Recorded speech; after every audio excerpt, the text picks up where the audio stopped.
नमस्कार, बहुत स्वागत है आपका। आप देख रहे हैं सबसे बड़ा अखाड़ा। मैं हूं आपके साथ शिल्पा तोमर। क्या बाजार पर सरकार का मरहम काम नहीं कर रहा? यह सवाल इसलिए क्योंकि एक दिन पहले सोमवार को बाजार में बहुत बड़ी गिरावट देखने को मिली। सेंसेक्स में 1456 पॉइंट्स या यूं कह लीजिए 2.68% की गिरावट दर्ज की गई। और इसी गिरावट के साथ एक दिन के अंदर निवेशकों के 6 लाख करोड़ से ज्यादा डूब गए। सबसे ज्यादा गिरावट मेटल और आईटी स्टॉक्स में रही। ये 3 से 4% की गिरावट के साथ बंद हुए। एक तो महंगाई ने वैसे ही आम लोगों की कमर तोड़कर रखी हुई है, वहीं अगर आपकी कुछ इन्वेस्टमेंट मार्केट में लगी हुई है तो उसमें भी आपको नुकसान ही होता दिखाई दे रहा है। बड़ी बात यह कि मई महीने में खुदरा महंगाई दर में अब की बार गिरावट दर्ज की गई, लेकिन बावजूद इसके बाजार में गिरावट कल भी देखी गई, आज भी गिरावट जारी। बाजार में गिरावट के कई कारण बताए जा रहे हैं। विदेशी बाजारों में बिकवाली और भारत में कोरोना की वापसी को भी बाजार की गिरावट के तौर पर इसे जोड़ा जा रहा है। ये फैक्टर्स गिनवाए जा रहे हैं, लेकिन सवाल यह है कि आखिर इससे अर्थव्यवस्था पर कितना बुरा असर पड़ रहा है और हम इससे कैसे रिकवर कर पाएंगे। आज करेंगे इसी पर चर्चा और बाजार की तमाम पेचीदगियों को एक्सपर्ट से समझेंगे।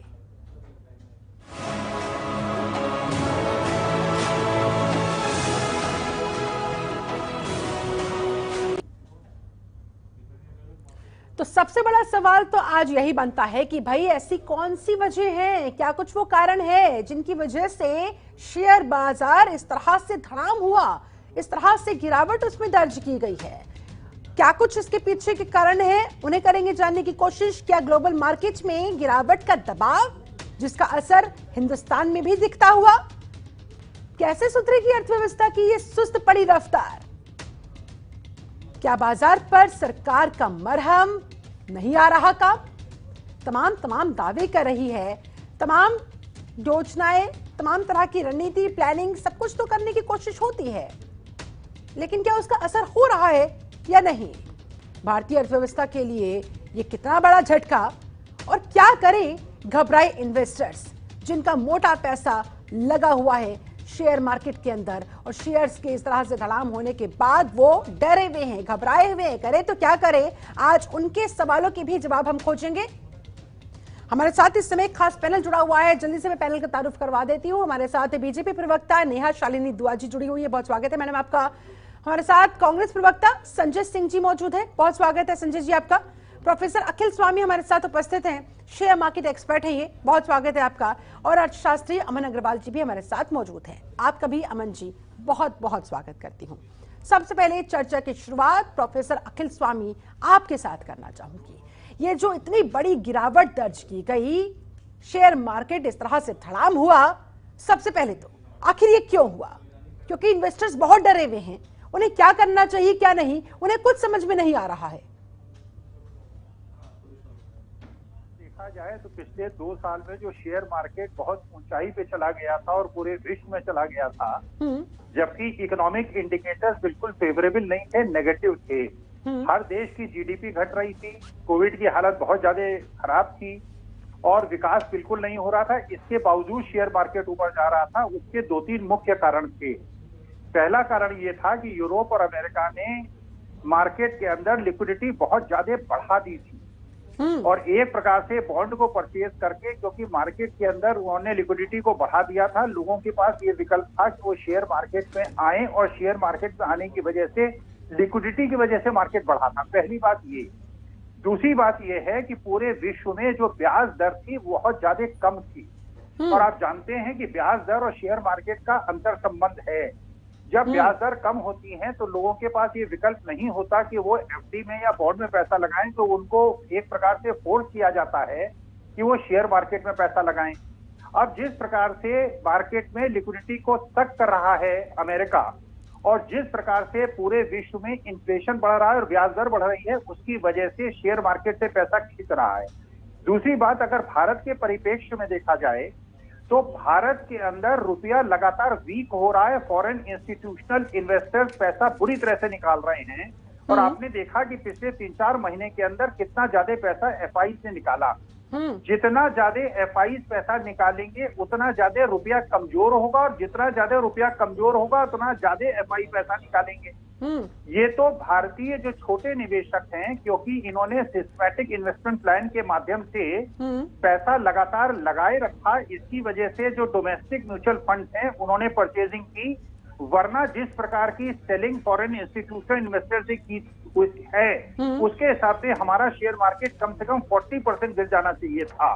तो वास्तविकता में ब्याज दर का बढ़ना, फॉरेन मार्केट में लिक्विडिटी का कम हो जाना, रुपए का वीक हो जाना, क्योंकि इकोनॉमिक इंडिकेटर, देखिए जो शेयर मार्केट है वो फ्यूचर इवेंट्स को एंटिसिपेट करता है, पूर्वानुमान लगाता है और इंडिकेटर्स के हिसाब से यह समझता है कि कौन सा सेक्टर काम करेगा, डिफेंसिव सेक्टर करेगा या एग्रेसिव सेक्टर करेगा, और उसके हिसाब से वो अपने फंड को एलोकेट करते हैं। तो अगर ये बॉन्ड के इस प्रकार से इंटरेस्ट रेट बढ़ते रहे तो मानी बात है कि इक्विटी मार्केट से पैसा खींच के बॉन्ड मार्केट में जाएगा, और क्योंकि हमारे रेवेन्यूज बहुत ज्यादा कम हो गए हैं और फॉरेन इंस्टीट्यूशनल इन्वेस्टर्स जितने ज्यादा हमारे देश में आए थे उसकी वजह से डॉलर का इनफ्लो हुआ था, रुपए स्ट्रॉन्ग तो नहीं हुआ था लेकिन उतना ज्यादा वीक नहीं हुआ था। लेकिन अगर इस प्रकार से डॉलर निकलता रहा और ये आपस के संबंध बनते रहे और क्रूड के प्राइस भी बढ़ते रहे, तो ये पूर्वानुमान लगाना कोई मुश्किल काम नहीं है कि भारतीय अर्थव्यवस्था को बहुत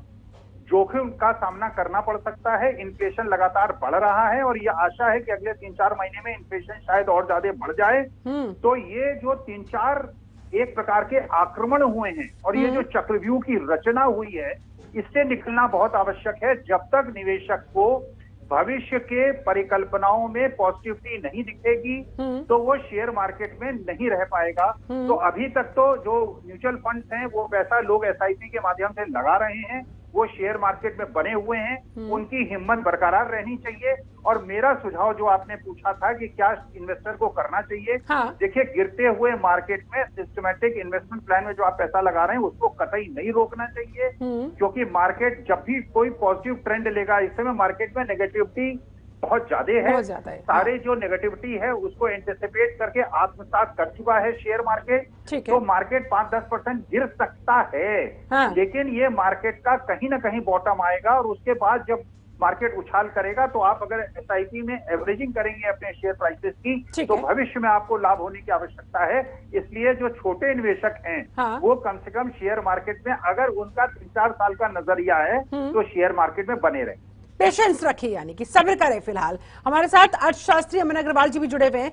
अमन जी, आपको क्या लगता है कि क्या बढ़ी हुई ये जो दरें थी ब्याजों की, उस वजह से ये गिरावट इतनी ज्यादा हो गई? आप कितने इत्तेफाक रखते हैं इससे? मार्केट में आया है और अभी और करेक्शन होने की उम्मीद है। उसके 2-3 कारण ऑलरेडी कुछ बताए जा चुके हैं। एक कारण जैसे बताया गया कि जो इन्फ्लेशन है वो सिर्फ हिंदुस्तान में नहीं, बाहर देशों में बहुत ज्यादा है। अमेरिका जैसे देश में 8, 8.5, 9%, काफी सारी डेवलपिंग कंट्रीज है जहाँ 25, 30, 40% के करीब इन्फ्लेशन भी है। तो जो वहाँ के सेंट्रल बैंक हैं, क्योंकि ये इन्फ्लेशन इसलिए आया कि कोविड के दौरान 2 सालों में इन सरकारों ने 1/3 पैसा बांटा है मिठाइयों की तरह, कंपनीज को भी और इंडिविजुअल्स को भी, जो भारत सरकार ने नहीं किया है, फिस्कल स्पेंडिंग जिसे हम कहते हैं। और वो जो पैसा बांटा गया उसका जो इफेक्ट है हम लोगों को विश्व में देखने को मिल रहा है। तो उस वजह से जो इंटरेस्ट रेट बढ़ रहे हैं, जैसे आज अमेरिका ने करीबन 75 बेसिस पॉइंट्स बढ़ाया है और पहले भी वो ऑलमोस्ट हर 1-1.5 महीने के अंतर्गत से 50 बेसिस पॉइंट, 25 बेसिस पॉइंट ऐसे बढ़ाए जा रहे हैं और पिछले 1.5 साल से बढ़ा रहे हैं। 1 साल हो गया बढ़ाते हुए। तो ये जो बढ़ने की वजह से जो रेट कभी किसी ने देखे नहीं थे वो आज उनको अमेरिका जैसे देश में, यूरोप जैसे देशों में मिल रहे हैं। तो जिन लोगों ने निवेश कर रखा था वो यहाँ से विड्रॉ करके वहां पे निवेश कर रहे हैं, इसलिए एक मेजर कारण ये रहा। दूसरा जो हिंदुस्तान के अंदर है, यहाँ पे भी इन्फ्लेशनरी प्रेशर बढ़ रहे हैं, वो ऑयल की वजह से बढ़ रहे हैं और उसके ऊपर सरकार कोशिश तो कर रही है पर कोई ठोस कदम अभी तक सरकार ने नहीं उठाया है। और उस वजह से जो इन्फ्लेशन की वजह से जो बढ़ रहे हैं, तो जो कल को ग्रोथ है उसके ऊपर वो काउंटर इफेक्टिव होता है। और वो जो काउंटर इफेक्टिव होता है तो इसलिए उनको भी लग रहा है कि हिंदुस्तान में भी ग्रोथ जिस तरीके से चल रही है, और पिछले अगर 6 महीने में देखें तो अंतर्राष्ट्रीय एजेंसीज ने और भारत सरकार ने भी बजट से ही ले 2 बार आंकड़े रिवाइज किए हैं। आरबीआई ने भी रिवाइज करके आंकड़े घटाए हैं। तो इसलिए एक अंतर्राष्ट्रीय मार्केट में भी डर सा बैठ जाता है कि जब हम निवेश कर रहे हैं और कल को हमारा पैसा बचेगा नहीं बचेगा। और रुपया भी अगर हम देखें तो वो पिछले 6 महीने से गिरता, नवंबर दिसंबर के बाद से थोड़ा थोड़ा करके गिरता जा रहा है। तो लोगों को रेवेन्यू गेन होना चाहिए था, हाई इंटरेस्ट रेट का हिंदुस्तान में या हाई प्रॉफिटेबिलिटी का, वो उनको नहीं मिलेगा जब वो अपने करेंसी में, चाहे वो यूरो हो या डॉलर हो या येन हो, किसी में भी तब्दील करते हैं। तो इनको देखते हुए थोड़े करेक्शन हो रहे हैं, पर इससे भारत सरकार को या हिंदुस्तान को खतरा नहीं है, क्योंकि जो स्टॉक मार्केट होती है वो टोटल जो है 7.5 से 8% मैक्सिमम आप लेके चले, जो बॉन्ड्स को भी ले लें तो 9% टोटल हिंदुस्तान की वेल्थ है। बाकी जो वेल्थ है वो आम आदमी के पास, लोगों के पास, सरकार के पास अलग अलग तौर तरीके से, चाहे वो जमीन हो, चाहे वो ज्वेलरी हो, चाहे वो और चीजें हो, मेटल्स हो, उनके अंदर वो इन्वेस्ट हुई है। जैसे स्टॉक मार्केट हिंदुस्तान का बैरोमीटर नहीं है। अमेरिका जैसे देश का है जहाँ पे 80% इन्वेस्टमेंट स्टॉक मार्केट में है। हिंदुस्तान में जहाँ 7 से 8% या 9% इन्वेस्टमेंट है, वहां पे हमें इसलिए डरने की बात नहीं है। जरूर स्टॉक मार्केट में जैसे बताया कि 2 सालों में जितना चढ़ाव देखा वो पिछले 4-5 सालों में भी नहीं देखा। और पोर्टफोलियो इन्वेस्टमेंट जो बाहर से आया करीबन $35 बिलियन और $45 बिलियन हाईएस्ट रहा है पिछले 5 से 7 सालों में, तो वो भी जो है इमीडिएटली आया। तो वो पोर्टफोलियो मनी जब आया है तो जा भी सकता है, तो इसलिए इतना घबराने की बात नहीं है। हिंदुस्तान की अर्थव्यवस्था बहुत स्टेबल है, अभी सुदृढ़ है। इन्फ्लेशन जरूर तंग कर रहा है बट अभी सुदृढ़ है, कोई ऐसी दिक्कत की बात नहीं। आप भी इन्वेस्टर्स को यही सलाह दे रहे हैं कि घबराने की आवश्यकता नहीं है, पैनिक में नहीं आना है, बल्कि थोड़ा सब्र करें, पेशेंस रखें, इंतजार करें और बने रहे, वहां पर भागने की आवश्यकता नहीं है। चलिए ठीक है सर, आप हमारे साथ बने रहे। संजय सिंह भी हमारे साथ जुड़े हुए हैं। संजय जी, मार्केट जिस तरह से धड़ाम हुआ, इन्वेस्टर्स में जिस तरह से हाहाकार मचा हुआ है, क्या लग रहा है सर? क्योंकि जाहिर सी बात है अर्थव्यवस्था पर इसका विपरीत असर पड़ रहा है, ऐसे में क्या कुछ किए जाने की आवश्यकता है? जो भारतीय उद्योग और व्यापार के हैं वो बहुत सारे हैं। नोटबंदी के बाद और कोरोना के बाद जो भारत के लघु उद्योग थे और मध्यम जो उद्योग थे वो धीरे धीरे खत्म होते गए और धीरे धीरे देश में बेरोजगारी बढ़ी। शेयर मार्केट में जो पैसा लगा है, चाहे वो फॉरेन इन्वेस्टर्स और शेयर मार्केट की जहां तक बात तो अलग है, जो भारत में जो फॉरेन इन्वेस्टर्स ने पैसा लगाया था या फॉरेन की कंपनियां थी, विदेशी कंपनियां, वो धीरे धीरे यहाँ पे विश्वास कम होने लगा। 2008 में जब मंदी आई थी, हिंदुस्तान में उस मंदी का असर नहीं पड़ा और एफआई का सबसे ज्यादा पैसा हिंदुस्तान में लगा हुआ था, वो बरकरार रहा। बरकरार रहने के बाद जो शेयर मार्केट धीरे धीरे बढ़ता गया, मगर नोटबंदी के बाद जो यहाँ के हालात हो रहे हैं, यहाँ की अर्थव्यवस्था के, यहाँ के उद्योग के, अच्छा, शेयर मार्केट आखिर उस उद्योग से, जमीनी हालात से कैसे अलग रह सकता था? धीरे धीरे जमीनी उद्योग से एफआई जो था वो घटता गया और शेयर मार्केट में जो पैसा लगा था वहां से भी लोगों ने पैसा खींचना शुरू किया गया। उद्योग का नियम है कि जहां पे मुनाफा होगा वहीं पे निवेशकर्ता पैसा लगाएगा। विदेशी निवेशकों ने अपना पैसा पहले जमीन से निकाला, फिर शेयर मार्केट से निकाला। ठीक है। अब डर इस बात का है कि जो उद्योग धंधे हमारे चौपट हुए हैं, जो हमारे सिस्टमैटिक इन्वेस्टमेंट प्लान के माध्यम से जो हमारे जो देसी निवेशक हैं, इनका पैसा निकालने के बाद जो नुकसान हो रहा, कहीं इनका विश्वास टूटा तो फिर ये भी निकलना शुरू करेंगे और शेयर मार्केट के हालात एक बार बहुत बुरे होने वाले हैं, जो मुझे लगता है कि आने वाले समय में और खराब होंगे। नेहा जी, हालात आने वाले समय में मार्केट के और बद से बदतर होते दिखाई दे रहे हैं इन लोगों को, सरकार क्या कर रही है? और संजय जी तो आप कह रहे हैं कि भाई नोटबंदी की चोट से अब तक भी इकोनॉमी नहीं उभर पाई है, अल्टीमेटली सब कुछ किराया आपका है और भुगत जनता रही है। अंतर्राष्ट्रीय खबरें जो हैं वो नहीं देखते कांग्रेस वाले या विपक्ष पार्टियां, बिल्कुल भी नहीं देखती हैं। जो उनको ये समझ आए कि आईएमएफ और जो विश्व बैंक है, जो उन दोनों ने आकलन किया है उनके अभी इंडिया की जीडीपी 8.2% तक बढ़ने का अनुमान था, जिसके अनुसार सबसे बड़ी जो बढ़ती हुई अर्थव्यवस्था है पूरी दुनिया में, तो वो सिर्फ और सिर्फ भारत ही है। और ये अभी जब यहाँ इन लोगों की बैठक होती है, उस बैठक में विश्व बैंक ने भी, वर्ल्ड बैंक ने भी और आईएमएफ ने भी यही डिक्लेयर किया, मिस जॉर्जिवा ने, कि इंडिया जो है वो बढ़ती हुई अर्थव्यवस्था है। और ये सिर्फ इंडिया के लिए अच्छा नहीं है, ये पूरे वर्ल्ड के लिए अच्छा है। उनका ये मानना है कि अगर इंडिया की जीडीपी बढ़ रही है, 8.2% अनुमान था और 7.9 तो है ये जो अभी का आकलन 2022 का लगा है, तो उनका ये मानना है कि इंडिया के लिए ही अच्छा नहीं है, ये वर्ल्ड के लिए अच्छा है। लेकिन उस अच्छाई का, उस सकारात्मक पहलू का जिसका आप जिक्र कर रही है, फिर असर दिख क्यों नहीं रहा है मार्केट के अंदर? क्यों मार्केट इतनी गिरावट के साथ धरातल पर चला गया? देखिए, ये शिल्पा जी, ये अभी अर्थशास्त्री जो बैठे हैं, मुझे उनका नाम नहीं पता सर का, लेकिन उन्होंने भी जैसे अभी बताया कि 2 साल पहले ये मार्केट गिरनी चाहिए थी क्योंकि कोरोना की वजह से, लेकिन तब नहीं गिरी, उल्टा बढ़ती जा रही थी। तो एक सैचुरेशन पॉइंट, एक गिरावट तो आनी थी, उसे जिसे कहते हैं ना आर्टिफिशियली बढ़ाया जा रहा था, हाइप की जा रही थी कि शेयर मार्केट उठ रही है, जबकि सेंटिमेंट ये थे कि घटनी चाहिए थी। कोरोना था, इन्वेस्टर्स को तो उल्टा नीचे मार्केट जानी चाहिए थी, लेकिन नहीं जा रही थी, उसके बावजूद भी सिर्फ ऊपर हुई जा रही थी, तो उसे नीचे आना ही था। आज उसके बावजूद भी बाकी देशों का जो इन्फ्लेशन है वो 40% तक पहुंच गया, और हमारा जो है वो बहुत माइनर सा घटा है। मैं मानती हूँ इसके बहुत सारे रीजन हैं, जैसे कि अभी रशिया और यूक्रेन का वॉर जो चल रहा है, इसका असर सबसे ज्यादा यूरोपियन कंट्रीज पर पड़ रहा है, बहुत ज्यादा। इस फैक्टर को तो आपने गिन लिया क्योंकि ये आपको कन्वीनियंट लगा, लेकिन एक और फैक्टर एक्सपर्ट्स की तरफ से मैम कहा जा रहा है कि भाई ये जो ब्याज दरें इतनी ज्यादा बढ़ा दी गई हैं, आक्रामक तरीके से जिनमें इंक्रीमेंट कर दिया गया था, उसका भी कहीं ना कहीं असर है कि भारतीय बाजार इस तरह से नेगेटिविटी में उतर गया है। जी शिल्पा जी, उसके बावजूद भी मैं आपको यही बार बार कह रही हूँ, ये समझने की जरूरत है कि बाहर की आईएमएफ हमारी खरीदी भी तो नहीं है। अब विपक्षी पार्टियां कहते हैं ये भी इन्होंने खरीद लिया, आईएमएफ को भी, विश्व बैंक को भी इन्होंने खरीद लिया है, जो वो हमारी जीडीपी 8.2 बता रहे हैं कि फीसदी से बढ़ेगी, बढ़ रही भी है और आगे बढ़ेगी भी। ये शॉर्ट पीरियड है जिसमें हमें थोड़ा नुकसान हो रहा है, इसको अगर हम दरकिनार कर दें, ये 1-2-4 महीने की बात है, इससे दरकिनार कर दें और इससे अगर हम निकल जाएंगे तो हमारी जीडीपी को, हमें विश्व गुरु बनने से कोई भी नहीं रोक सकता। तो सबसे ज्यादा प्रॉब्लम आज जो है वो विपक्ष पार्टियों को हो रही है कि हर जगह भारत का नाम हो रहा है, भारत को विश्व गुरु बनने से तो अब कोई भी नहीं रोक रहा।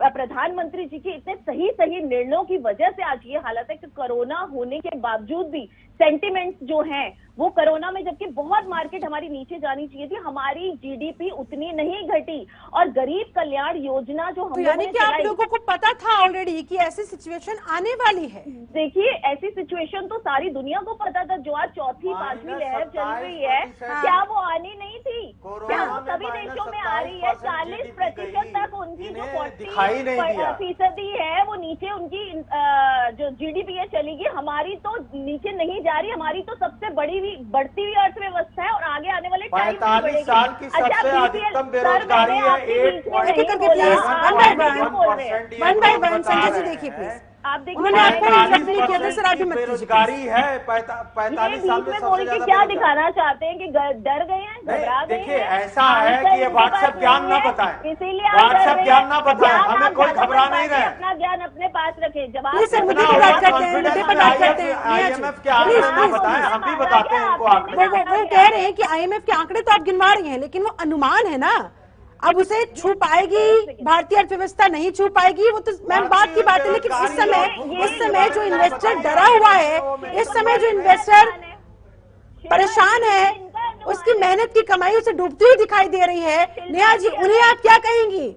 नहीं, मैं वही बता रही हूँ शिल्पा जी, ये इनका अनुमान है, हमारा अनुमान नहीं है, ये भारतवासियों देशवासियों का अनुमान नहीं है, ये इनका अनुमान है, विपक्ष का अनुमान है। तो अपना अनुमान अपने पास जेब में सजा के रखें। जो सच्चाई है वो यही है कि देश की अर्थव्यवस्था बढ़ रही है, और ये बात हमारी जो वित्त मंत्री है उन्होंने भी आज से 4 महीने पहले ये बात बोली। ये आपकी घबराहट है जो नजर आ रही है कि आपको जवाब मिल रहा है तो आपको तकलीफ हो रही है। प्रॉब्लम ही है कि आप जवाब सुनना नहीं चाहते। आप दोनों आपस में तुतु में भी तो लग गए, लेकिन दोनों को भी इस बात का इल्म है कि ये जो भारी गिरावट शेयर मार्केट में देखी जा रही है, इसका भारतीय अर्थव्यवस्था पर कितना विपरीत असर पड़ रहा है। ठीक है, राजनीति अपनी जगह है, आरोप प्रत्यारोप, एक दूसरे की कमियां खामियां गिनवाना अपनी जगह है, लेकिन अल्टीमेटली एक एक व्यक्ति को, एक एक नागरिक को इस देश के इससे प्रभाव पड़ रहा है, उसका बोझ बढ़ता जा रहा है, वो त्राहिमाम कर रहा है। प्रोफेसर अखिल स्वामी लगातार हमारे साथ जुड़े हुए हैं। अखिल जी, आपने साफ कहा कि भाई अभी इन्वेस्टर को डरना नहीं है, इंतजार करें, थोड़ा सब्र रखें, लेकिन कैसे चारों तरफ से अंतर्राष्ट्रीय स्तर पर भी ग्लोबल प्रेशर से जुड़ी तमाम जो खबरें सामने आ रही है, दुनिया भर के शेयर बाजार इन दिनों भारी बिकवाली का सामना कर रहे हैं, कैसे पेशेंस रखें? देखिए, वास्तविकता में विकल्प क्या है हमारे पास? हाँ। जब इन्फ्लेशन 7.5% का हो और हमें बैंक फिक्स डिपॉजिट में 6.5% का इंटरेस्ट मिले, जब ईपीएफ का इंटरेस्ट रेट 8.5 से घटा के 8.1 कर दिया जाए, जो कि 40 साल में सबसे कम है, हाँ। जबकि इन्फ्लेशन से इंटरेस्ट रेट कम से कम 2% ज्यादा होना चाहिए और आज 1.5% कम है। तो ये और 2-3 चीजें जो यहाँ पे कहीं कहीं पूर्व वक्ताओं में मैं थोड़ा सा क्लेरिफिकेशन उसमें दे दूं जी। पिछले 2 साल के अंदर भारतवर्ष में केवल 5-6% ऐसे लोग थे जिनकी इनकम बढ़ी थी। वो सभी लोग वो थे जो शेयर मार्केट में इन्वेस्टेड थे। मध्यम वर्ग और अल्प मध्यम वर्ग की कमर टूटी थी, छोटे उद्योग टूट गए थे। उसकी वजह से यही 6-7% लोग थे जिनके पास परचेजिंग पावर थी। और अगर शेयर मार्केट 10-15% और गिरा तो ये जो 6-7% लोग जिनके पास परचेजिंग पावर बची थी, उनकी भी परचेजिंग पावर खत्म हो जाएगी, तो अर्थव्यवस्था पे और ज्यादा नुकसान होगा। जहां तक ये बात है कि हमारी जीडीपी हाईएस्ट एंटिसिपेटेड है। देखिए, विश्व का एकमात्र देश भारत है जहां पॉपुलेशन बढ़ रही है। हमको बात करनी चाहिए पर कैपिटा इनकम की, हमको बात करनी चाहिए जो हमारे उच्च वर्ग और निम्न वर्ग के बीच में जो इनकम का डिस्ट्रीब्यूशन है। पिछले 3 साल के अंदर जो टॉप के 5% लोग थे उनकी इनकम डबल हुई थी और 95% लोगों की इनकम या तो स्थिर रही थी या उनकी इनकम कम हुई थी। ये अर्थव्यवस्था के लिए अच्छा संकेत नहीं है। क्वांटिटेटिव ईजिंग की थी अमेरिका ने, उन्होंने मार्केट के अंदर लिक्विडिटी पंपिंग की थी, इसलिए शेयर मार्केट बढ़ा था। वो मार्केट से, और एक बात और समझिए, जो प्रोफेसर अमन ने बहुत अच्छी बात कही जी। जब आप इंटरेस्ट रेट को बढ़ाते हैं तो इन्फ्लेशन तो शायद घट जाए, लेकिन उससे ग्रोथ भी घटती है। हाँ। और दूसरी बात यह है कि जब इन्फ्लेशन ज्यादा होगा तो जीडीपी तो ऑटोमेटिकली बढ़ जाएगी और गवर्नमेंट का जीएसटी कलेक्शन बढ़ जाएगा। यानी कि आंकड़ों की बाजीगरी तो गवर्नमेंट कर देगी, लेकिन आम लोगों के ऊपर बोझ बढ़ जाएगा, उन्हें कोई राहत नहीं मिलेगी। ये बस आंकड़ों की बाजीगरी कागजों पर दिखा दी जाएगी। क्यों नहीं शालिनी दुआ जी? जी, मैं कुछ कहना चाहूंगी शिल्पा जी। यहाँ बैठे अर्थशास्त्री, मैं तो कोई अर्थशास्त्री नहीं हूँ, लेकिन इतना तो मुझे पता है कि ये भी बता सकते हैं कि जो बीपीएल बिलो पॉवर्टी लाइन थी वो पहले कांग्रेस के टाइम में, तब से आज तक मैं बता रही हूँ 12.8 थी, जो आज घटकर केवल 9.8% रह गई है। ये सिर्फ गरीब कल्याण योजनाएं जो भारत सरकार ने चलाई, जो प्रधानमंत्री नरेंद्र मोदी ने चलाई, उनकी वजह से ऐसा हुआ है कि बिलो पॉवर्टी लाइन से घटकर हमारी मतलब हमारा देश जो है वो बहुत हो गई, 12.5% साल हुए थे ना मोदी सरकार को। हमने पूरा दिन उपलब्धियों के बारे में आप लोगों के बीच अब मैं आपसे इस पर चर्चा करना चाह रही हूँ। नेहा जी, नेहा जी देखिए, बहुत महत्वपूर्ण मुद्दा है, देश की अर्थव्यवस्था से जुड़ा हुआ मुद्दा है। राजनीति को साइडलाइन कर देते हैं। संजय जी, मैं आपसे भी यही दरख्वास्त करती हूँ, नेहा जी आपसे भी यही दरख्वास्त करती हूँ। देखिए, हमारे साथ 2 इकोनॉमिस्ट बैठे हुए हैं, बहुत इंपॉर्टेंट उन्होंने फैक्टर्स गिनवाए हैं, उन फैक्टर्स पर बात करते हैं। नेहा जी, फैक्टर्स गिनवा दिए गए हैं, रीजंस भी बता दिए गए हैं, ऐसे में सरकार इन पर कितना काम कर रही है, मैं ये आपसे जानना चाहती हूँ। अगर सरकार शिल्पा जी काम नहीं कर रही होती तो यहाँ पर विश्व बैंक और ये जो आईएमएफ है ये सब बातें नहीं कहता कि हमारी जीडीपी अर्थव्यवस्था दुनिया की सबसे बड़ी बढ़ती हुई अर्थव्यवस्था है और लगातार बढ़ती हुई अर्थव्यवस्था, और उसके लिए काम किए जा रहे हैं। कोई हमने उनको खरीद नहीं लिया है, विश्व बैंक वालों को या आईएमएफ को। आप कितने तकलीफ में आ रहे हैं, आपको जवाब सुनना नहीं, आपको कुछ ना। ये जो तकलीफ है ना वो कांग्रेस वालों को है, विपक्ष पार्टियों को है कि आज देश का नाम इतना कैसे हो रहा है, आज कैसे देश में पैसा है, आज गरीब कैसे बिलो पॉवर्टी लाइन वाले हमारे टाइम में 13% थे, कांग्रेस के टाइम में, आज बीपीएल वाला 10% क्यों रह गए? यही तो आपको तकलीफ है। गरीब और गरीब क्यों नहीं हो रहा, गरीब अमीर क्यों हो रहा है, गरीब क्यों नहीं हो रहा? क्या आपको इस बात का जरा सा भी एहसास है? एक आम व्यक्ति जिसका अच्छा खासा मोटा पैसा आज मार्केट में डूब गया होगा, वो आपकी इन बातों को सुन रहा होगा, उसके दिल पर क्या बीत रही होगी? समाधान पर बात करने की बजाय, आगे की प्लानिंग पर बात करने की बजाय तू में अगर हम लगे रहेंगे तो कैसे देश की अर्थव्यवस्था को आगे पटरी पर लाया जा सकेगा? चलिए, आप सभी खास मेहमान मेरे साथ बने रहे, मेरी यहाँ मजबूरी है, आपके पास लौटूंगी मैडम, क्योंकि जवाब आपको देना है, आप सरकार पक्ष से हैं। वक्त यहाँ पर छोटे से ब्रेक का, ब्रेक के बाद लौटेंगे, चर्चा को आगे बढ़ाएंगे, यही जानने की कोशिश करेंगे कि भाई अब आगे करना क्या है। जो हुआ सो हुआ, लेकिन आगे स्थिति और गंभीर होती दिखाई दे रही है, बद से बदतर होती हुई नजर आ रही है। इस तरह के संकेत मिल रहे हैं। ऐसे में खुद को इन्वेस्टर्स कैसे प्रिपेयर करें, क्या करें क्या ना करें, किन चीजों को अवॉइड करें और किन चीजों पर अमल करें, इस पर करेंगे बात छोटे से ब्रेक के बाद।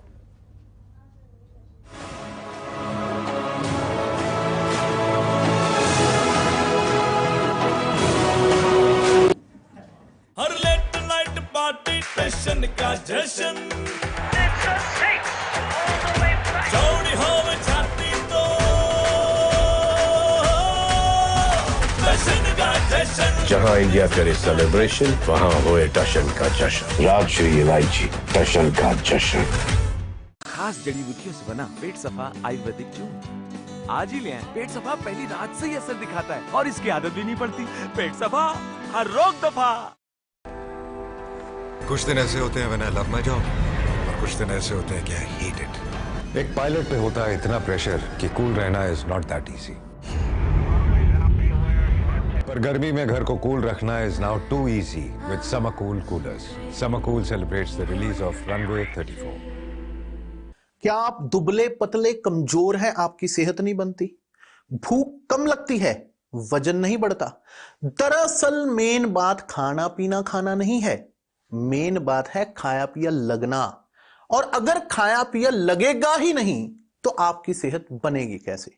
इसलिए हमारी संस्था सन्यासी आयुर्वेदा ने एक ऐसी दवा का निर्माण किया है जो कि आपके लिवर सिस्टम को, आपके पाचन तंत्र को दुरुस्त करने का काम करती है, ताकि आप जो भी खाएं उसका पूरे का पूरा निचोड़ आपके शरीर को लगे, आपकी भूख बढ़े, खाया पिया सही से लगे, नया खून बने, हड्डियों में जान आए, चेहरे पर नूर, लालिमा, रौनक आए और आप मोटे तगड़े खूबसूरत पर्सनैलिटी के मालिक बन जाएं। 100% आयुर्वेदिक दवा होती है, इसका शरीर पर कोई भी साइड इफेक्ट, कोई भी नुकसान या दुष्प्रभाव नहीं होता। लड़के लड़कियां दोनों इसका इस्तेमाल कर सकते हैं और पहले 15 दिन के अंदर ही आपको इसका असर महसूस हो जाएगा।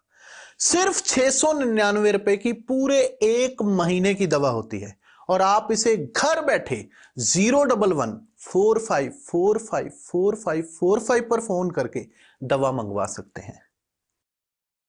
खास जड़ी बूटियों से बना पेट सफा आयुर्वेदिक चूर्ण आज ही ले आएं। पेट सफा पहली रात से ही असर दिखाता है और इसकी आदत भी नहीं पड़ती। पेट सफा हर रोग दफा। हर लेट नाइट पार्टी टेंशन का जश्न, चौड़ी हो छाती तो टशन का जश्न। जहां इंडिया करे सेलिब्रेशन, वहां होए टशन का जश्न। राजश्री इलायची टशन का जश्न।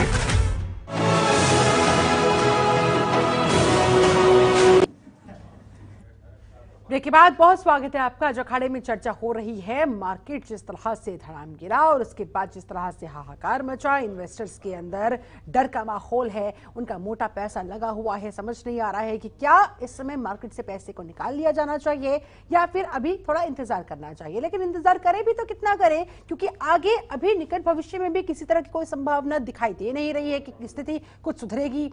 अंतर्राष्ट्रीय स्तर पर ग्लोबल प्रेशर इस तरह से बना हुआ है मार्केट को लेकर। हमारे साथ एक खास पैनल लगातार जुड़ा हुआ है जिनसे हम कर रहे हैं चर्चा। आखिर किन वजहों की वजह से ये शेयर बाजार, ये शेयर मार्केट इतना नीचे गिरा? क्या ग्लोबल मार्केट में गिरावट का दबाव है जो ऐसी स्थिति उत्पन्न हुई? ऐसे में अर्थव्यवस्था सुधरे तो कैसे सुधरे? क्या बाजार पर सरकार का जो मरहम लगाने का काम होता है वो काम नहीं कर रहा? भारतीय अर्थव्यवस्था के लिए कितना बड़ा झटका? आज इन्हीं तमाम सवालों के जवाब हम खोज रहे हैं। अमन अग्रवाल जी, आपसे मेरा सवाल ये, कितना बड़ा झटका है ये तो हमने देख लिया, सब्र करने की बात कही जा रही है ये भी हमने सुन लिया, लेकिन इन्वेस्टर्स के मन में, उनके जहन में ये प्रश्न, सब्र कितना करे, कितना सब्र करे? क्योंकि अभी भी जिस तरह से चारों तरफ से खबरें सामने आ रही है, जिस तरह की परिस्थितियां बनी हुई है वैश्विक स्तर पर, कोई राहत की तो उम्मीद है नहीं। यानी कि क्या लंबा इंतजार इन्वेस्टर्स को करना चाहिए? क्या कहेंगे सर आप? बात तो लंबा इंतजार की बात नहीं है। दूसरी बात ये कि जब इस स्टॉक मार्केट में, कैपिटल मार्केट का स्टॉक मार्केट का है उसको, तो उसमें जब कोई निवेश करता है वो भली भांति जानता है कि मेरे को इसमें फायदा भी हो सकता है, नुकसान भी हो सकता है। इसमें ये नहीं होता है कि मेरे को फायदा ही फायदा होगा, बिकॉज जब किसी को नुकसान होगा तभी दूसरे को फायदा होगा, क्योंकि एक को फायदा होगा और एक को नुकसान होगा, तभी बैलेंस होगा। कहीं से यहाँ पे कोई सरकार या कोई भी इंसान पैसा हिमालय की चोटी से निकल के नहीं आ रहा है यहाँ, तो ये समझना जरूरी है। दूसरी बात जब देखें कि अंतर्राष्ट्रीय मार्केट को देखें, चाहे वो अमेरिका की हो नैस्डैक हो, चाहे वो जापान की हो निकी हो, चाहे वो एशिया की और मार्केट्स हो, सिर्फ चाइना को छोड़ के बाकी सारी मार्केट में पिछले एक हफ्ते में लगातार गिरावट देखने को मिल रही है। ये जो भी निवेशकर होते हैं, जो बड़ा पैसा लगाते हैं, मोटा पैसा लगाते हैं, चाहे वो FIIs हो, चाहे वो इंडिविजुअल HNI क्लाइंट्स निवेशकर हो, वो सारे अंतर्राष्ट्रीय मार्केट को भी देखते हैं और हिंदुस्तान की मार्केट को भी देखते हैं और ये देखना कोशिश करते हैं किस वजह से अंतर्राष्ट्रीय मार्केट फॉल कर रही है और किस वजह से हिंदुस्तानी मार्केट फॉल कर रही है। तो इसलिए ये कहना कि उनको एकदम से लॉस हो जाएगा या कुछ हो जाएगा, ये गलत होगा। ठीक है। दूसरी बात जो है, हिंदुस्तान की अर्थव्यवस्था है उसका इससे लेना देना नहीं है, बिकॉज जो ये स्टॉक मार्केट में फॉल हुआ है हिंदुस्तान की अर्थव्यवस्था की गिरावट की वजह से नहीं हुआ है। जैसे पहले बताया गया कि जो इंटरेस्ट रेट बढ़ाए गए हैं अमेरिका में और हिंदुस्तान में भी ये बढ़ाए गए, उसकी वजह से बिकॉज जैसे अब हिंदुस्तान में बढ़ा तो हिंदुस्तान में भी पिछले 20 साल में आप बैंक से लोन लेके कैपिटल मार्केट में इन्वेस्ट कर सकते थे। तो जब वो निवेश कर लोन लेके इन्वेस्ट करता है तो उसको दर अब ज्यादा देनी पड़ेगी, तो वो अब वो कम लेना चाहेगा पैसा, तो वो निवेश उस तरीके से नहीं करना चाहेगा। जो FIIs जो पोर्टफोलियो वालों ने पैसा विड्रॉ किया उसकी वजह से, तो हिंदुस्तान की अर्थव्यवस्था में या कोई जो ढांचे में ऐसी कमी नहीं आई है जिसकी वजह से ये स्टॉक मार्केट में गिरावट देखने को मिली है। और ये जो निवेशकर हैं वो ये भली बातें जानते हैं।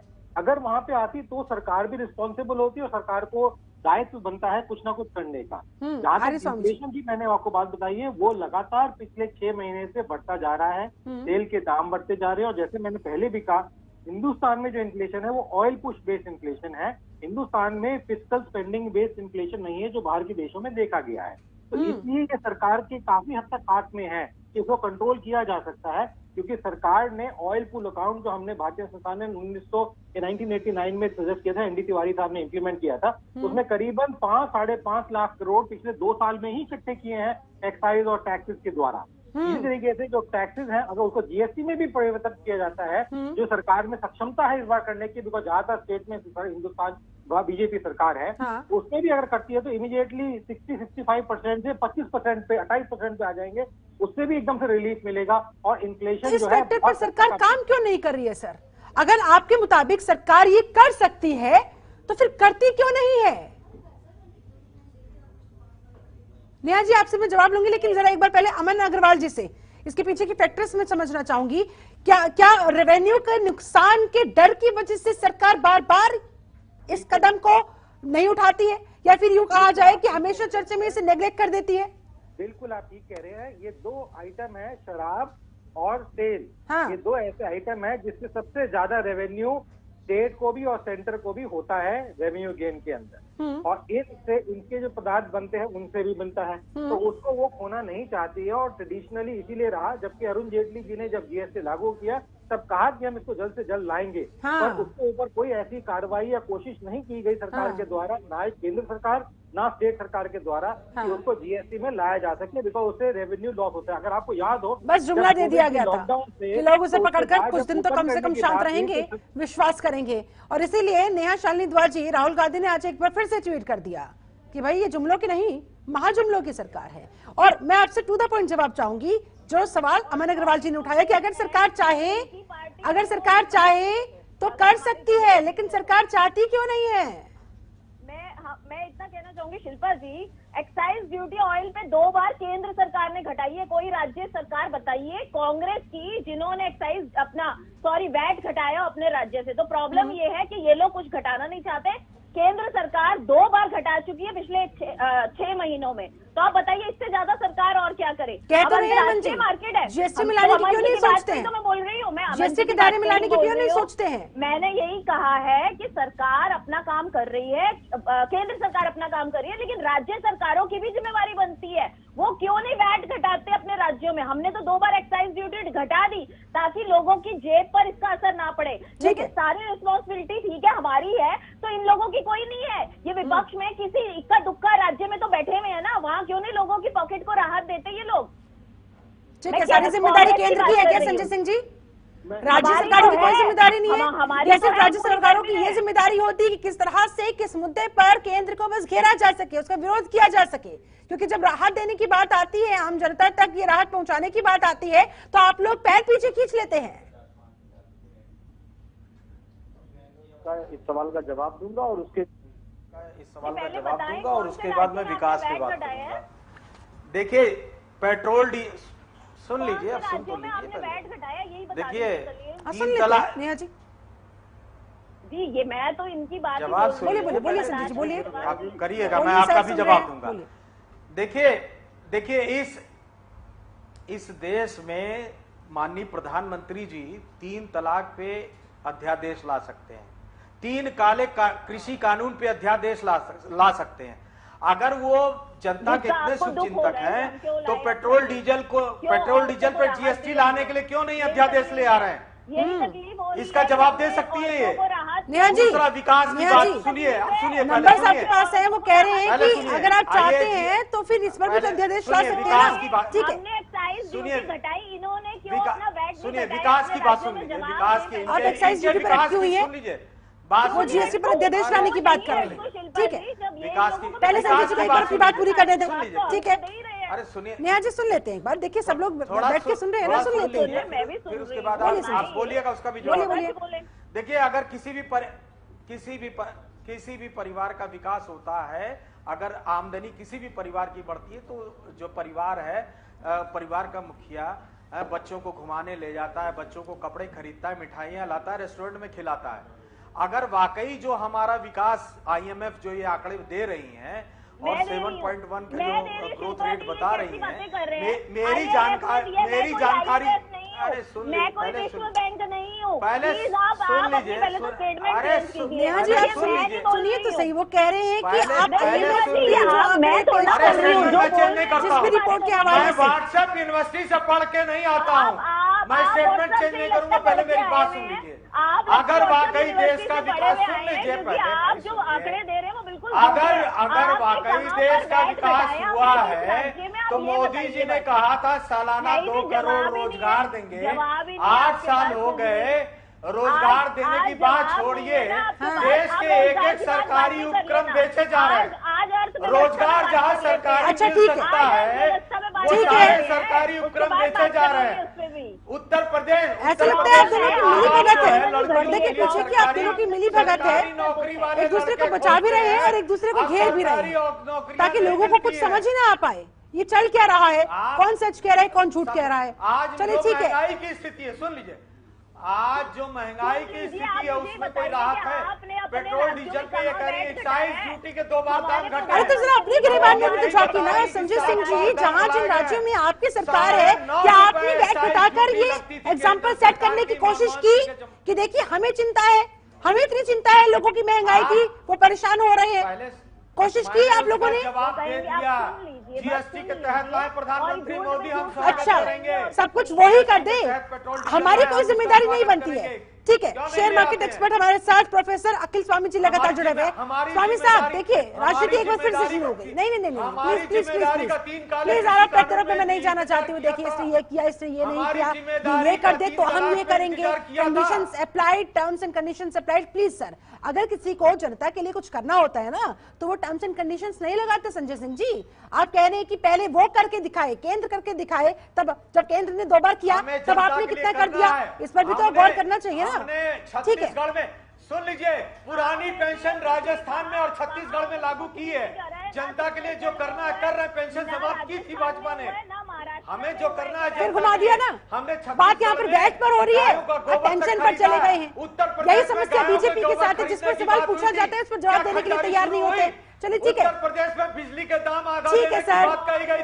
प्रोफेसर अखिल स्वामी जी देखिए, ये तो कभी खत्म होने वाला नहीं है सर, ये तो तुम्हें की लड़ाई बीजेपी कांग्रेस के बीच में कभी नहीं खत्म होने वाली है। आप भी जानते हैं, हम भी जानते हैं, दर्शक भी पहचानने लगे। अब तो ऐसे में दर्शकों के लिहाज से अगर मैं सवाल करूं, पुरानी पेंशन लागू मुझे जवाब मत दीजिए सर, जनता को जवाब देना होता है, उन तक बस अपनी बात पहुंचाइए तो शायद कांग्रेस का कुछ भला हो जाए। मैं जनता को ही जवाब दे रहा हूं, मैं जनता को बता दुनिया भर में इन्फ्लेशन है और जो निराशा हावी हो चुकी है इस समय, प्रोफेसर अखिल स्वामी जी संजय जी मुझे बात करने दीजिए। 2450 रुपए आप देने जा रहे हैं सर, ये आपके भाषण का मंच नहीं है, प्रदेश है, आप उदाहरण यहाँ भाषण का मंच नहीं है सर, प्लीज सर सुनना भी चाहिए। भाषण का ही मंच है, भाषण का मंच नहीं है सर।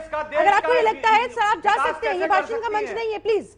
कोई स्कीम होनी चाहिए, हमारे पास स्कीम है, देश चलाने की क्षमता है हमारे पास। बताइए ना क्या करना चाहिए, सुझाव दीजिए। विपक्षी के तौर पर किसने आपको मना किया है, किसने रोका है, बढ़ाने की इनके पास क्षमता, क्या ब्लूप्रिंट है आपके पास, क्या प्लान है आपके पास, दीजिए ना। क्षमता है। चलिए आपको बीजेपी की ना सही, देश की तो परवाह है ना। दे तो रहे आप धैर्य से सुनिए, मैं दे तो रहा हूँ। हाँ। मैं कह तो रहा हूँ, पुरानी पेंशन लागू की हमने यहाँ वादा किया था उत्तर प्रदेश में चुनाव में, अगर हम जीतेंगे तो हम 3 सिलेंडर मुफ्त करेंगे, बिजली के दाम आधा देंगे। हमारा देखा देखी बीजेपी ने भी कहा। मेरा ये सवाल नहीं था, मेरा ये सवाल था कि देश को इस स्थिति से, अर्थव्यवस्था को इस स्थिति से उबारने के लिए क्या किया जाना चाहिए। आपकी उपलब्धियां सुनने के लिए आप नहीं बैठे सर, आज हमारा ये टॉपिक भी नहीं है। ठीक है प्रोफेसर अखिल स्वामी जी, सर सुन लिया आपने, बीजेपी को भी सुन लिया आपने, कांग्रेस को भी सुन लिया आपने। सर अब अगर हम इन्वेस्टर्स के लिहाज से बात करें, संजय जी प्लीज सर, मैं एक विनम्र निवेदन करता हूं। मैं भी आपसे विनम्र निवेदन कर रही हूँ, आप कृपया ना बोले, और आप जब सवाल करें तो मैं चुप रहूंगा। तो आप ये बात भी तो नहीं मान रहे ना, दोनों आप भी और नेहा जी लगातार बोले जा रहे हैं सर। अखिल जी इतनी देर से इंतजार कर रहे हैं सर, उनको भी तो सम्मानपूर्वक सुनना चाहिए ना हमको। चलिए ठीक है सर, आपस में नहीं उलझना है। स्वामी जी अब मुझे आगे समाधान के बारे में बात करनी है सर। हम डिबेट के अंतिम पड़ाव पर है, दुनिया भर में जिस तरह से इन्फ्लेशन है, निराशा हावी है, ऐसे में क्या किए जाने की आवश्यकता है।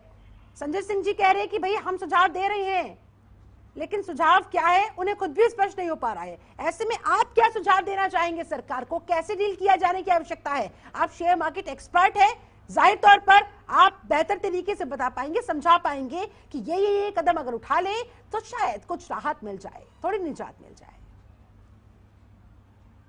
वक्ता जो पॉलिटिकल पार्टीज के हैं बहुत ओजस्वी हैं, और मैं इनसे निवेदन करता हूं कि मुझे 2 मिनट बोलने का अवसर दें, थोड़ा 30 सेकंड बोलने का अवसर दें। पहली बात जो समस्या है ये अंतर्राष्ट्रीय स्टैगफ्लेशन की स्थिति है। हाँ। ये बहुत सीरियस इशू है, इसको मजाक में नहीं किया जा सकता। बिल्कुल। एक तरफ इन्फ्लेशन बढ़ रहा है, दूसरी तरफ ग्रोथ कम हो रही है। दूसरी बात जो है, पेट्रोल और डीजल पे जितने दाम बढ़े हैं उससे ज्यादा दाम वस्तुएं बढ़े हैं। इन्फ्लेशन 7% का रिटेलर प्राइस इंडेक्स में है और होलसेलर प्राइस इंडेक्स में 14% का है। तो वास्तविकता में बिचौलियों ने इस स्थिति का फायदा उठाया है। ठीक है। और तीसरी चीज जो मैं निवेदन करना चाहता हूं, देखिए जो आपने बहुत अच्छे प्रश्न पूछे थे, मार्केट में जब नेगेटिविटी मैक्सिमम होती है हाँ। तो शेयर मार्केट का बॉटम बनता है। मार्केट में जब यूफोरिया मैक्सिमम होता है, जब 100 में से 100 लोग कहने लगे कि शेयर मार्केट से वाहियात कोई चीज नहीं है, वो मार्केट का बॉटम होता है। और जब 100 में से 100 लोग कहने लगे कि शेयर मार्केट में तो पैसा बनाना बहुत आसान है, जो 2 साल पहले स्थिति बनी थी, वो मार्केट का टॉप होता है। देखिए वास्तविकता में जो इस समय समस्या है वो है डिस्ट्रीब्यूशन ऑफ वेल्थ की। ये समस्या डिमांड कम होने के बावजूद इन्फ्लेशन बढ़ रहा है। इसका माने जो सप्लाई डिस्ट्रप्शन हैं और जो बिचौलिए हैं इसका फायदा उठा रहे हैं। वास्तविकता में अगर मध्यम वर्ग और अल्प मध्यम वर्ग के हाथ में वेतन वृद्धि और पैसा, जैसा प्रधानमंत्री महोदय ने कहा हाँ। कि 10 लाख नौकरियां वो क्रिएट करेंगे 1.5 साल में, अगर ये नौकरियां क्रिएट होती हैं हाँ। सरकारी खर्चे जरूर बढ़ेंगे, लेकिन जितने भी सरकारी पद खाली हैं, मेरा निवेदन है हाँ। सारे के सारे सरकारी पद भर देने चाहिए हाँ। क्योंकि जिससे मार्केट के अंदर डिमांड क्रिएट हो। आज मार्केट के अंदर डिमांड कौन क्रिएट करता है? मिडिल क्लास क्रिएट करता है और लोअर इनकम ग्रुप क्रिएट करता है हाँ। रिच क्लास डिमांड नहीं क्रिएट करता, सप्लाई क्रिएट करता है। आज नौकरियां, जो मिडिल क्लास ये डिमांड क्रिएट करता है, वो मिडिल क्लास सर अपनी जद्दोजहद से बाहर ही नहीं निकल पा रहा है। ये यूं कहा जाए कि महंगाई की मार की वजह से उसकी आर्थिक कमर इस कदर टूट चुकी है कि वो सर तक नहीं उठा पा रहा है। कैसे पॉसिबल होगा? तो यही मैं सॉल्यूशन की जहां तक बात है हाँ। ये जो डिस्ट्रीब्यूशन ऑफ वेल्थ है इसको ठीक करने की आवश्यकता है हाँ। आप बच्चों को अगर नौकरी 3 साल से नहीं देंगे, आर्मी के अंदर उनके रिक्रूटमेंट नहीं होंगे, सरकारी पद अगर खाली होंगे, प्राइवेट सेक्टर में अगर रिट्रेंचमेंट होंगे, अगर उनकी तनख्वाहें कटेंगी, अगर उनके इंक्रीमेंट नहीं होंगे, हाँ। किसान की इनपुट कॉस्ट अगर 40% बढ़ जाएगी, हाँ। और 5% उसका एमएसपी बढ़ेगा, हाँ। तो इनकम कैसे, लोग कैसे Generate डिमांड क्रिएट करेंगे? बिल्कुल, अब ना ये फिर अमीर डिमांड होता क्रिएट जा रहा है, होगी, ना गरीब फिर गरीब ग्रोथ होता हो जा रहा है, पाएगी, ऐसे कैसे अर्थव्यवस्था सुधार कैसे फिर जाएगी? पटरी पर लौट पाएगी। नेहा जी, ये टू द पॉइंट जो क्वेश्चंस पूछे गए हैं, इन पर जवाब मैं आपसे चाहती हूँ। ये लूपहोल्स, ये बिचौलिए, मैम इन पर तो कंट्रोल किया जा सकता है ना, कम से कम इतना ही कर लें तो शायद इसका एक बड़े तौर पर इम्पैक्ट पड़ पाए, कुछ राहत मिल पाए, या कुछ चीजें बदली हुई नजर आए।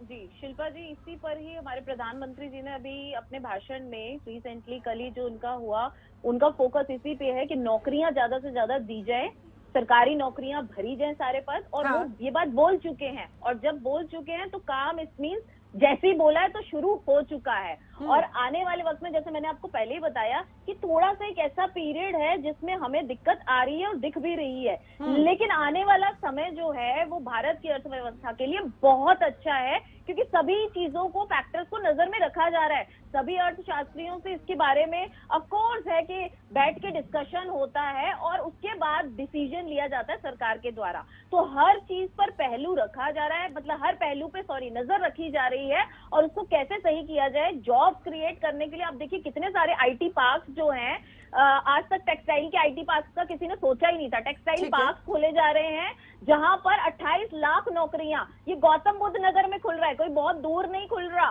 गौतम बुद्ध नगर यहीं पास में नोएडा में है। तो ऐसे जॉब क्रिएट करने के लिए ऐसी बहुत सारी चीजें हैं जो प्रधानमंत्री जी के दिमाग में चल रही हैं, और उसे करा भी जा रहा है, इम्प्लीमेंट किया जा रहा है। ये जो तैयार होके आईटी पार्क है, टेक्सटाइल आईटी पार्क, ये हार्डली 1 साल में तैयार होके यहाँ जॉब्स मिल जाएंगी। 23.5 लाख से 28 लाख जॉब। ठीक है, कुल मिलाकर नेहा जी आपका कहना है कि भारतीय बाजार का आगे भविष्य अच्छा है। बिल्कुल, मैं और हमारे तमाम दर्शक 100% इस बात पर विश्वास करना चाह रहे हैं, लेकिन अमन अग्रवाल जी, विश्वास कैसे करें सर? इन्वेस्टमेंट गुरु रिम रॉजर्स की तरफ से जब ये बयान सामने आए कि भाई अमेरिका का ये बेयर मार्केट मेरे जीवन का सबसे खराब बेयर मार्केट हो सकता है, यानी कि क्या इसका मतलब ये समझा जाए कि अमेरिकी शेयरों में अभी और गिरावट आ सकती है? और अगर अमेरिकी शेयरों में गिरावट आई, जाहिर सी बात है फिर इसका इम्पैक्ट भारत में भी होने वाला है। भारत तो अछूता रहने नहीं वाला है। तो ऐसे में चाहकर भी इस बात पर विश्वास करें तो कैसे करें? देखिए जी, जहाँ तक गिरावट की बात है, भारत के अंदर अभी स्टॉक मार्केट में और गिरावट देखने की उम्मीद करनी चाहिए, और होगा भी। हाँ, सिर्फ भारत यही में बात नहीं कही होगा, जा रही है experts की अंतर्राष्ट्रीय तरफ से। मार्केट में हाँ। भी हो रहा है। तो हाँ। निवेशकों को थोड़ा ध्यान रखना होगा हाँ। कि उन्होंने कहाँ इन्वेस्ट कर रखा है। हाँ। कुछ लोग डे ट्रेडर्स होते हैं, कुछ लोग लॉन्ग टर्म इन्वेस्टर्स होते हैं। हाँ। जो लॉन्ग टर्म इन्वेस्टर्स हैं वो अभी होल्ड कर सकते हैं, जो शॉर्ट टर्म इन्वेस्टर्स हैं वो भी होल्ड कर सकते हैं। जो डे ट्रेडर्स हैं उनको थोड़ा ध्यान रखना जरूरी है, क्योंकि अभी मार्केट गिरने की तरफ जा रहा है, और वो भी और गिरेगा। जैसे बताया गया, महंगाई की वजह से भी, जो इंटरेस्ट रेट बढ़ रहे हैं उनकी वजह से भी, जो अनसर्टिनिटी बन रही है उनकी वजह से भी। हाँ। जहाँ तक अभी नौकरियों की बात की है, मैं आपके चैनल पे भी और बाकी चैनल पे भी पिछले 2 हफ्ते में लगातार कहता आया हूँ कि भारत सरकार ने करीबन 55 से 65% जो वैकेंसीज हैं अलग अलग डिपार्टमेंट में, महकमों में, वो भरी नहीं है पिछले 4-5 सालों में। और ये कदम अच्छा है कि प्रधानमंत्री ने कहा कि 10 लाख के करीब केंद्र जो नौकरियां हैं वो भरी जाएंगी, जिसमें करीबन 2.5 लाख तो रेलवेज में ही है, 2.5 लाख डिफेंस में है, 1.5 लाख के करीब जो है होम अफेयर्स मिनिस्ट्री के अंडर जो डिपार्टमेंट है उनमें ही है। इस तरीके से अलग अलग डिपार्टमेंट में है। जो मेरे आंकड़े निकाले गए थे, करीबन 25 लाख के करीब नौकरियां हैं जो सेंटर में और स्टेट के अलग अलग महकमों में खाली पड़ी हैं, जो भरी नहीं गई। ठीक है, जो सरकार ने सोचा कि हम मैक्सिमम गवर्नेंस मिनिमम गवर्नमेंट करके करें, उसके तहत उन्होंने भरी नहीं थी, पर अब वो भरना जरूरी हो गया है। बिकॉज अगर आपको डिमांड बढ़ानी है, अब नहीं तो फिर कब? वाकई में देश की अर्थव्यवस्था चरमरा जाए उससे पहले ही हमें कदम उठाने होंगे। और सबसे बड़ी बात यह है कि ये जो बात कही गई है पीएम की तरफ से, वो हकीकत में भी तब्दील हो। संजय सिंह जी, जाते जाते आपका फाइनल कमेंट सर, कंक्लूजन आपका क्या उम्मीदें आपको दिखाई दे रही है आगे भविष्य में इस पूरे मसले को लेकर, इन्वेस्टर्स को लेकर, उनके आगे जुड़े हुए भविष्य को लेकर? देखिए, शेयर मार्केट तो ये हमेशा इसमें इन्वेस्टर्स आते हैं निकलते हैं। शेयर मार्केट में मेरा कहा जाए पूरी तरह से तो नहीं, लेकिन यकीन कम है। लेकिन जो वर्तमान हालात हैं, इस वर्तमान हालात के प्रति कांग्रेस आगाह करती रही और तमाम अर्थशास्त्री आगाह करते रहे, उसमें पूर्व गवर्नर भी जो आरबीआई के थे उन्होंने भी आगाह किया, आजकल वो विदेशों में है, उन्होंने भी आगाह किया कि जो ये हालात खराब होते जा रहे हैं, ये जो बढ़ती बेरोजगारी है और ये जो खाली पद है जो छोड़े जा रहे हैं, अभी रेलवे में 72,000 पद जो है समाप्त कर दिए गए। ये जो सरकारी पद समाप्त किए जा रहे हैं, ये खाली पदों को भरा जाना चाहिए और वो 8 साल में क्यों अब तक नहीं भरा गया, क्या इंटेंशन है, क्या नीयत है, क्या इंतजार किया जा रहा था देश की अर्थव्यवस्था चौपट होने का। आज जो पेट्रोल डीजल के दाम है, आज जो देश पे बढ़ता हुआ कर्ज है, ये बहुत चिंतनीय है और मुझे लगता है कि ये इनके बस की बात नहीं है। लेकिन हाँ, ये अगर कुछ वादे करते हैं, उन्होंने बहुत वादे किए, 2 करोड़ खुद उन्होंने आंकड़े दिए हैं, खुद उन्होंने बताया है कि हम क्या आगे करने जा रहे हैं, चिंता मत कीजिए, इत्मीनान रखिए। अच्छी हमारा रोड मैप है। देखिए सवाल ये है कि वो तो हमेशा यही कहते आए हैं और 2 करोड़ सालाना रोजगार देने का वादा उन्हीं का था। आज फिर नया वादा किए हैं, वादे पे वादा करते रहते हैं। एक बार जनता फिर यकीन करेगी और मैं तो दुआ करता हूं कि उनका वादा खरा उतरे, लेकिन आज तक 8 साल में नहीं दिखा है। 2 साल और बचे हैं, ऊपर वाला किसी तरह से ये 2 साल काट दे और हमारा देश श्रीलंका जैसी स्थिति ना हो, मैं यही दुआ कर सकता हूँ। हमारा देश फिर से कांग्रेस के हाथों में आ जाए, फिर देखिएगा कमाल। दिल की बात तो यही थी ना संजय सिंह जी। चलिए ठीक है, आपको ढेरों शुभकामनाएं, अब वो आने वाला वक्त बताएगा। देखिए मनमोहन सिंह थे इस देश में 2008 में विश्व मंदी आने के बाद भी, जो विश्व में मंदी में नहीं हिंदुस्तान बच गया था। मंदी में भी आपके मुताबिक मनमोहन सिंह भारत की अर्थव्यवस्था को बचाकर सरवाइव करने में कामयाब रहे थे। उनसे सीखने की आवश्यकता है। ठीक है सर, मैं आपकी मन की बात समझ गई हूँ। ठीक है, दाल को मोदी जी लगातार काटते जा रहे हैं। प्रोफेसर अखिल स्वामी जी, आपका फाइनल कमेंट चाहूंगी, आपका कंक्लूजन चाहूंगी सर। आपकी उम्मीदें क्या दिख रही है, और जरा इस पर भी आपका एक छोटा सा कमेंट चाहूंगी। स्वामी जी, जो संजय सिंह ने कहा कि 2008 में वैश्विक मंदी के दौरान जिस तरह से डील किया गया था, मनमोहन सरकार ने चीजों को मैनेज किया था, वो करने की आवश्यकता है क्या वाकई में? देखिए ये बात बिल्कुल सच है कि 2008 में जो सब प्राइम क्राइसिस हुई थी, पूरे जितने भी डेवलप्ड कंट्रीज थे बुरी तरह से परेशान हो गए थे और भारत एकमात्र देश था जो सुदृढ़ रूप से खड़ा हुआ था। आज जो सबसे बड़ी समस्या मैं देख रहा हूँ और इस डिबेट में भी देखता हूँ, ये जब संकट काल होता है परिवार पे या राष्ट्र पे, तो आपस में झगड़ा नहीं किया जाता है। बिल्कुल, ये सारी डिबेट में और सारा इस समय जो इन्हें समझना होगा राजनेताओं पे होना चाहिए था, अर्थव्यवस्था पे होना चाहिए था, एम्प्लॉयमेंट जनरेशन पे होना क्योंकि देश बचेगा, देश की अर्थव्यवस्था बचेगी, तभी तो राजनीति करेंगे ना हुजूर। व्यवस्था से संबंधित बिल्कुल, और न जो वो रोजगार से संबंधित है। बिल्कुल, आपस में लड़ना छोड़िए, एकजुट होइए, देश को मैसेज दीजिए कि आप लोग सब सीरियस हैं और देश की समस्याओं को साथ बैठकर समस्या का समाधान कीजिए। हम लोग यहाँ समस्या का समाधान करने के लिए बैठे हुए, एक दूसरे को नीचे दिखाने के लिए नहीं, एक दूसरे की गलतियां गिनवाने के लिए नहीं। बिल्कुल सही बात आपकी। ऐसे में आप जाते जाते क्या कहेंगे सर उन तमाम इन्वेस्टर्स को? जरा एक बार जो उम्मीद करना चाह रहे हैं, सब्र करना चाह रहे हैं लेकिन कर नहीं पा रहे हैं, कैसे वो अपने आप को मजबूत रखे और आगे उनके भविष्य को लेकर उन्हें जो धुंधलापन दिखाई दे रहा है उस पर वो कैसे विश्वास करें सर? कैसे एक पॉजिटिविटी अपने अंदर बरकरार रखे, क्या कहेंगे? जैसे मैंने पहले निवेदन किया था, नेगेटिविटी बहुत ज्यादा है। 100 में से 100 लोग नेगेटिव हो जाएंगे शेयर मार्केट पे, वो बॉटम बन जाएगा। इसका मतलब ये है कि हम बॉटम के नजदीक हैं, थोड़ा मार्केट गिर सकता है। ठीक है, इस समय अगर आपने धैर्य नहीं रखा तो आप लॉस बुक करके जाएंगे। और जो एक कंसेप्ट होता है वीक हैंड्स और स्ट्रॉन्ग हैंड्स, ठीक है, वीक हैंड्स होते हैं जो मार्केट के ऊंचाई पे एंटर करते हैं और निचाई पे निकलते हैं, और जो स्ट्रॉन्ग हैंड्स हैं वो निचाई पे घुसते हैं और जब ऊंचाई होती है तो निकलते हैं। ठीक है, हम निचाई के नजदीक हैं, नेगेटिविटी अपनी मैक्सिमम लेवल पे है। इस समय तक अगर आपने धीरज नहीं रखा था तो कोई बात नहीं थी, अभी नहीं निकले, लेकिन इस नेगेटिविटी को सकारात्मकता के साथ लेने की आवश्यकता है, इसे पॉजिटिविटी में कन्वर्ट करने की आवश्यकता है और इसके लिए हमें जाहिर तौर पर सब्र करना होगा, थोड़ा इंतजार करना होगा। अमन अग्रवाल जी, जाते जाते आपका फाइनल कमेंट सर, आपकी सलाह इन्वेस्टर्स को। तो घबराना नहीं चाहिए। आप जब मार्केट में घुसते हैं तो आपको पता है कि बढ़ाव भी हो सकता है, घटाव भी हो सकता है, और उसको ध्यान से नियंत्रण करके, मार्केट को ऑब्जर्व करके, देख के, अपना सोच समझ करके नियंत्रण लें और आगे काम करें। ये एक टेम्पररी फेज है जो एक पोर्टफोलियो इन्वेस्टर्स की वजह से क्रिएट हुआ है अंतरराष्ट्रीय मार्केट की वजह से, और हिंदुस्तान की अर्थव्यवस्था अभी बहुत सुदृढ़ है, स्थिर है, और इसलिए कोई घबराने की ऐसी बात नहीं। घबराने की बात तो नहीं है, लेकिन एक जहन में सवाल आ रहा है अमन जी कि क्या हम मंदी की तरफ तो नहीं बढ़ रहे हैं? नहीं जी, मेरे विचार में अभी हम कहीं पे भी मंदी की तरफ नहीं बढ़ रहे हैं, पर अगर इन्फ्लेशन जिस तरीके से बढ़ रहा है और आरबीआई अगर इंटरेस्ट रेट ऐसे ही बढ़ाता रहेगा और इन्फ्लेशन बढ़ता रहेगा और सरकार नियंत्रण इन्फ्लेशन पे नहीं करेगी, तो फिर हम अगले 1-1.5 साल के अंदर मंदी की तरफ पूरी तरह बढ़ जाए। ठीक है, आप इससे कितना इत्तेफाक रखते हैं अखिल स्वामी जी? लग रहा है कि हम स्टैगफ्लेशन की तरफ बढ़ रहे हैं, बल्कि बढ़ चुके हैं। अच्छा। और पूरा विश्व बढ़ चुका है। हाँ। स्थितियां बहुत गंभीर हैं। हाँ। स्थितियां बहुत गंभीर हैं और इस गंभीर समय में धैर्य रखकर सारे दिमागों को एकजुट होकर और राष्ट्र हित में और अंतर्राष्ट्रीय हित में सोचना चाहिए। ठीक है, स्थितियां गंभीर हैं। ठीक है, और इस बात को हमें एक्नॉलेज करना होगा, स्वीकार करना होगा। बहुत बहुत शुक्रिया आप सभी खास मेहमानों का मेरे साथ इस चर्चा में जुड़ने के लिए, समय निकालने के लिए।